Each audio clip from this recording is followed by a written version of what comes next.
საქართველოს მეხუთე პრეზიდენტი სალომე ზურაბიშვილი 16 ივნისს საფრანგეთის სენატის საგარეო საქმეთა და ევროპულ საკითხთა კომიტეტების გაერთიანებულ სხდომაზე სიტყვით გამოვიდა და თქვა, რომ ქართული ოცნების ყველა გადაწყვეტილება ევროპულ გზას ეწინააღმდეგება. ზურაბიშვილის განმარტებით, ოცნების ქმედებების შესაბამისობაშია იმასთან, რაც თავის დროზე რუსეთში სამოქალაქო საზოგადოებისა და პოლიტიკური ოპოზიციის გასანადგურებლად გაკეთდა. მაგალითისთვის, ზურაბიშვილმა ქვეყანაში არსებული სასამართლო სისტემა და სხვადასხვა გზით პოლიტიკური და სამოქალაქო თავისუფლების სივრცის სწრაფად შეზღუდვა დაასახელა.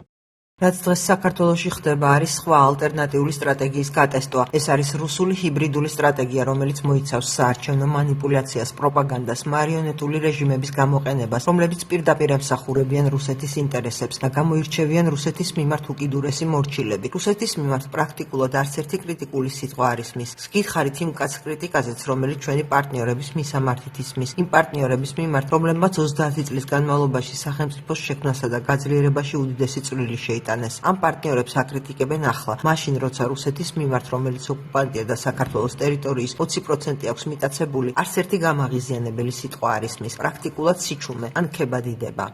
სალომე ზურაბიშვილის სოციალურ ქსელებში გავრცელებული პოსტების გამო მოქალაქეების დაჯარიმების საკითხსაც შეეხო. მისი თქმით, ამის მიზანი ხალხში შიშის გაჩენაა. ბოლოდროინდელი კანონების სოციალურ ქსელებს ეხება. თუ თქვენს პოსტებში აკრიტიკებთ მმართველი პარტიის ან პარლამენტის წევრებს, ეს კანონის მიხედვით შესაძლოა შეურაცხყოფად ჩაითვალოს. ამის გამო შესაძლებელია დაჯარიმება ან პროკურატურაში დაბარება, რაც უკვე მოხდა. 17 ადამიანი, მათ შორის ჟურნალისტები, პოლიტიკოსები, აქტივისტები უკვე დაბარებულები არიან. ამის მიზანი საზოგადოებაში შიშის გაჩენაა, რომ ვითომ სერიოზულად იღებენ ამ ყველაფერს. მათ სთხოვენ განმარტონ თავიანთი გამონათქვამები, რაც იმას ნიშნავს, რომ ეს რეალურად სრული ცენზურა, ამით უმეტეს მაშინ, როცა არ არსებობს სასამართლო სადაც შეიძლება გასაჩივრდეს ჯარიმა და ადმინისტრაციული პატიმრობა, რაც ასეთ შემთხვევებს მოსდევს. ეს პოსტები პირდაპირ ისჯება.